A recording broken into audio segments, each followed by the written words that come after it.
अब देख लेते हैं हमारे ट्राइबल रिवॉल्ट्स का फर्स्ट टॉपिक, जो कि है संथाल रिबेलियन।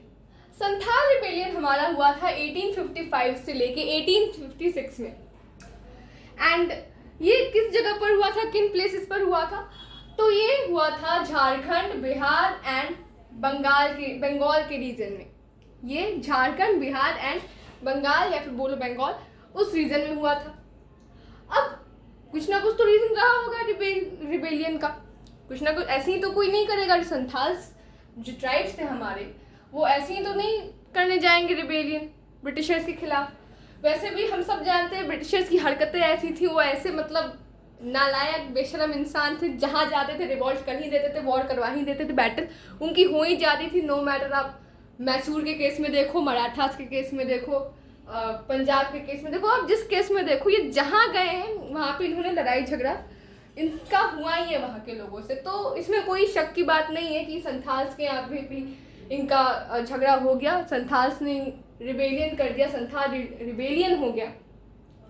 सो अब बेसिकली देख लेते हैं कि क्या मेन रीजंस थे। तो पहला तो मेन रीजन ये था, हम सब जानते हैं कि परमानेंट सेटलमेंट्स, जब मैं आपको वो वाला टॉपिक करा रही थी ट्राइबल लाइफ का, तो मैंने बताया था बाद में ये जो ट्राइब्स थे वो धीरे धीरे परमानेंट सेटलमेंट की ओर बढ़ रहे थे।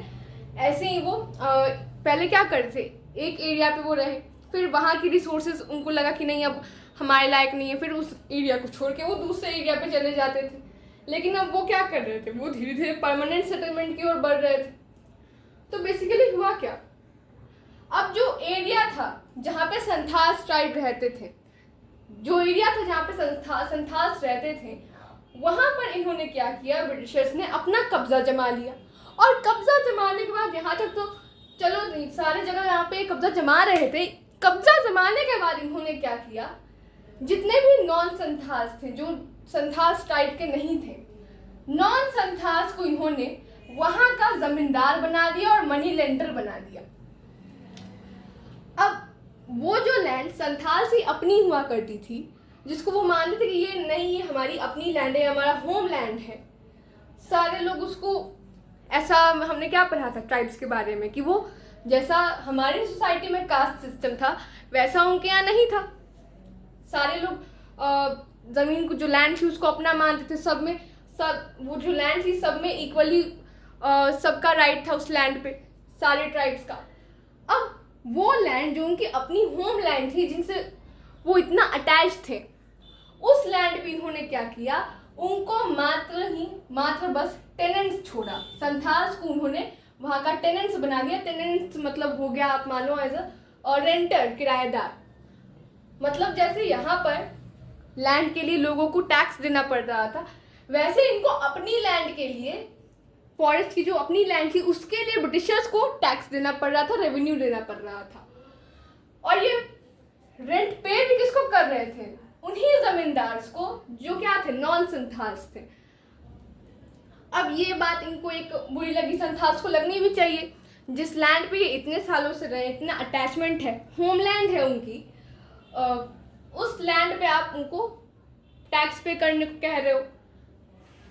और हद तो तब हो गई जब इन्होंने अपने फायदे के लिए, जब इन ब्रिटिशर्स ने अपने फायदे के लिए, एक तो पूरा तो कंट्रोल जम गया था फॉरेस्ट की, उस लैंड पे टैक्स पे करवा रहे थे। हद तो तब हो गई जब इन्होंने अपने प्रॉफिट के लिए बहुत सारे ट्राइब्स को, बहुत सारे संथाल ट्राइब्स को फोर्स किया कि तुम अपनी इस होमलैंड को छोड़ के कहीं और चले जाओ, इस जगह को तुम खाली कर दो, छोड़ दो।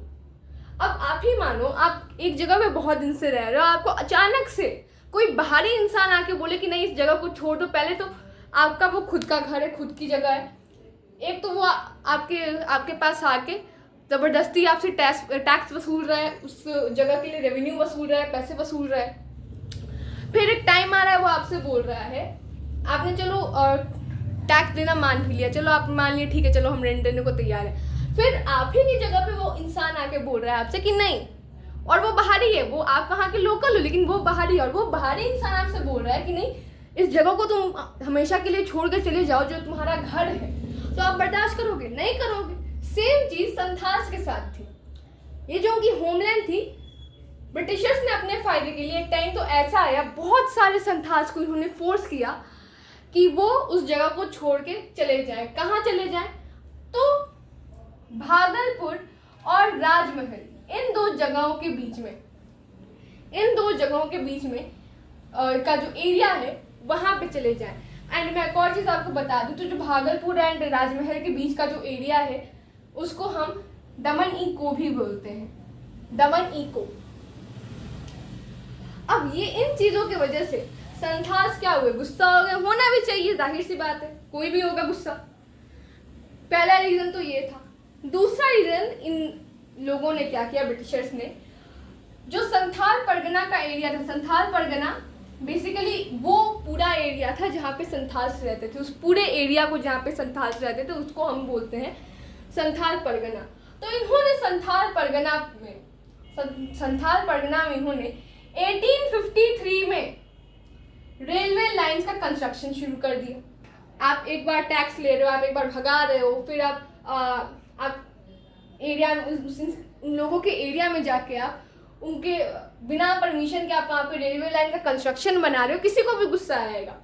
तो अब ये जो संथाल्स थे, जो लोग बाहरी होते थे, मतलब इनके कम्युनिटी के नहीं होते थे, इनके ट्राइबल सोसाइटी के नहीं होते थे, जो बाहरी लोग थे, तो बाहरी लोगों को ये कहते थे दीकूज। तो इन बाहरी लोगों को संथाल्स ने बहुत कोशिश की कि जो दीकूज है, बाहरी लोग हैं, आउटसाइडर्स थे, उनको अपने एरिया से उठा के फेंक के भगा दे, बाहर फेंक दे। और इन्होंने ये चीज़ अटेम्प्ट भी की, इन्होंने बहुत बार कोशिश की कि जो दीकूज हैं, आउटसाइडर्स हैं, स्पेशली मैं ब्रिटिशर्स की बात कर रही हूँ, इनको क्या करेंगे, उठा के बाहर, अपने एरिया के उठा के बाहर पटक दे, फेंक दे, निकाल दे अपने एरिया से। ऐसा इन्होंने बहुत बार ट्राई किया। नेक्स्ट पॉइंट है हमारा संथाल हुल। संथाल हुल बेसिकली एक मूवमेंट था। मैंने अभी क्या बताया, संथाल रिबेलियन कब स्टार्ट हुआ था? 1855 से लेके 1856 में। तो संथाल हुल कब स्टार्ट हुआ था हमारा? 1855 में। संथाल हुल भी हमारा स्टार्ट हुआ था 1855 में। ये बेसिकली संथाल रिबेलियन ही था, एक तरह से आप बोलो तो। संथाल रिबेलियन को ही ये लोग संथाल हुल भी कहते हैं। तो संथाल हुल था बेसिकली एक ऐसा मूवमेंट था जिसमें अपने लिबरेशन की मांग कर रहे थे, ब्रिटिशर्स से अपने फ्रीडम की मांग कर रहे थे। क्योंकि ब्रिटिशर्स ने क्या किया था, बिना पूछे इनका फ्रीडम छीन लिया था, बिन बुलाए मेहमान की तरफ जान न पहचान, मैं तेरा मेहमान। तो इसमें क्या किया, अपने लिबरेशन के लिए, अपने फ्रीडम के लिए इन्होंने एक मूवमेंट चलाया जिसको हम बोलते हैं संथाल हुल। एंड इस मूवमेंट में इन्होंने क्या किया, इन्होंने कर दिया अटैक। कहाँ अटैक कर दिया? तो इन्होंने जो भी मनी लेंडर्स, नॉन संथाल जमींदार और मनी लेंडर्स ब्रिटिशर्स ने जो इनके एरिया में बैठाए थे, उनके हाउसेस पे, उनके घरों पे इन्होंने धावा बोल दिया, अटैक कर दिया। और सिर्फ इनके घरों पे ही नहीं, बल्कि जो पुलिस स्टेशन थे उस टाइम के, पुलिस स्टेशन भी कौन से पुलिस बैठते थे? ब्रिटिशर्स ही तो बैठते थे। जो पोस्ट ऑफिसेस थे, तो इन जगहों पर मनी लेंडर्स, जमींदार के houses, police stations, post offices, इन जगहों पर इन्होंने क्या किया, धावा बोल दिया, अटैक कर दिया। और अटैक, बहुत बर्बादी हुई, इनकी भी बहुत बर्बादी हुई ब्रिटिशर्स की। लेकिन और एक और चीज़, ये संथाल हुल जो मूवमेंट था किसके लीडरशिप के अंडर में हुआ था? तो संथाल हुल मूवमेंट, संथाल रिबेलियन दो लोगों के लीडरशिप में हुआ था, वो थे कान्हू एंड सिद्धू। इन दो ट्राइब्स के अंडर में संथाल हुल, संथाल रिबेलियन हुआ था। अब कहीं ना कहीं से तो ये स्टार्ट हुआ होगा, कोई ना कोई तो पर्टिकुलर जगह होगी जहाँ से ये स्टार्ट हुआ। तो ये संथाल हुल, जो संथाल रिबेलियन था, वो हमारा स्टार्ट हुआ था भागनदीही नाम की एक विलेज है, भागनदीही नाम का एक विलेज है, वहां से ये स्टार्ट हुआ। एंड फिर धीरे धीरे करके ये सारे जगहों पे फैल गया।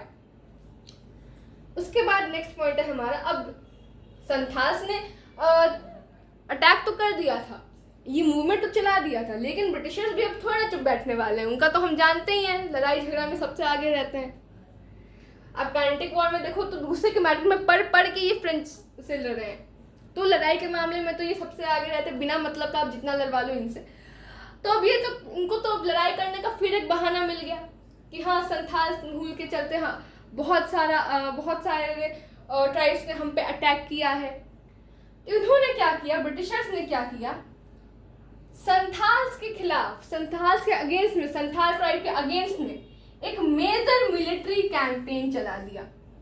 बहुत सारे एक मेजर मिलिट्री कैंपेन चला दिया एंड इस मेजर मिलिट्री कैंपेन के चलते बहुत सारे संथाल्स जो थे उनको किल कर दिया गया। बहुत सारे संथाल्स जो थे उनकी डेथ हो गई, उनको किल कर दिया गया। एंड जितने भी संथाल्स के लीडर्स थे जैसे कि कन्हू, सिद्धू, इनको क्या किया गया, जो भी लीडर्स थे उनको इन्होंने कैप्चर कर लिया, पकड़ लिया। लेकिन एक चीज इनको समझ में आ गई थी, एक चीज तो थी ब्रिटिशर्स में, ये लातों के भूत थे, बातों से जल्दी नहीं मानते थे। तो ये इन लातों के भूतों को एक चीज समझ आ गई थी कि संथाल जो है भले ये कहाँ तक सहा, इन्होंने इनको फोर्स करके निकाल दिया गया, इनकी जगह से यहाँ तक सहा, टैक्स डाल दिया, ये सहा, रेलवे लाइन ये सब सहा। लेकिन बाद में जब देखा इन्होंने कि ये सब सहते सहते इनकी बुद्धि अब खुल गई है, अब ये रिबेल करना शुरू कर रहे हैं हमारे खिलाफ, तो इनको एक चीज समझ में आई कि अगर हम ज्यादा अपनी हरकतें यहाँ पे दिखाएंगे, अपनी हरकतों को हम ज्यादा इनके सामने लाएंगे, तो हो सकता है कल को हमारा भी साफ सफाया हो जाए, काम खत्म हो जाए। तो इन्होंने इस चीज के लिए एक एक्ट लाया जिसका नाम है संथाल परगना एक्ट। संथाल परगना एक्ट। तो संथाल परगना एक्ट बेसिकली क्या कहता है, संथाल परगना एक्ट से बेसिकली इन्होंने जो भी एरिया था जिसमें संथाल्स रहते थे, उस पूरे एरिया को क्या कहा गया था, उस पूरे एरिया को संथाल परगना कहा गया था। एंड संथाल परगना को, उस पूरे एरिया को जहाँ पे संथाल्स रहते थे, उसको एक एडमिनिस्ट्रेटिव यूनिट बना दिया। इट मीन्स अब उस टाइम तक क्या था, 1855 तक क्या था, जो ब्रिटिशर्स थे हमारे इंडिया का, उन्होंने बहुत सारा पार्ट जो था, बहुत सारे पार्ट्स को उन्होंने कैप्चर कर लिया था। अब हमारा जो इंडिया है, वो जो पूरा एम्पायर, ब्रिटिश एम्पायर जो हमारे इंडिया में बना, उसको 3 प्रोविंसेस में डिवाइड, 3 प्रेसिडेंसीज में डिवाइड किया गया। उन 3 प्रेसिडेंसीज को छोटे छोटे एडमिनिस्ट्रेटिव यूनिट्स में डिवाइड किया गया। उन्हीं एडमिनिस्ट्रेटिव यूनिट्स में से एक एडमिनिस्ट्रेटिव यूनिट था हमारा संथाल परगना, जो क्या था, जो बेसिकली बस संथाल्स के लिए था, जहाँ पे बस वो एरिया था जहाँ पे बस संथाल्स रहते थे, वो एरिया था। तो संथाल परगना को अलग से एक एडमिनिस्ट्रेटिव यूनिट बना दिया गया।